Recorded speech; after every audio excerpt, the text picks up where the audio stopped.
पशुपालक मित्रांनो, आज आपण उफर या इंजेक्शनविषयी माहिती बघणार आहोत. आपण 30 दिवसाची सिरीज करत आहोत. याच्यामध्ये पशुपालनामध्ये जे काही जनावरांना विविध आजार होतात, त्या आजारावरती जे काही विविध औषधे वापरली जातात त्याबद्दल आपण माहिती बघत असतो. आणि आज दिवस 18वा आहेत. आपण उफर या इंजेक्शनविषयी माहिती बघत आहोत.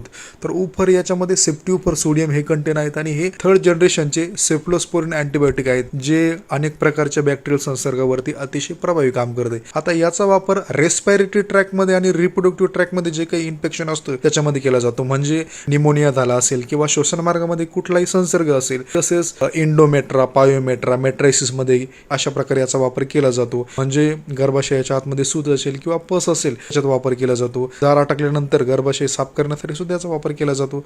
सोबतच याचा फूडरॉटमध्ये सुद्धा आवर्जून वापर केला जातो. शेळी, मेंढी, गाय, म्हैस अशा सगळ्यांमध्ये याचा वापर केला जातो.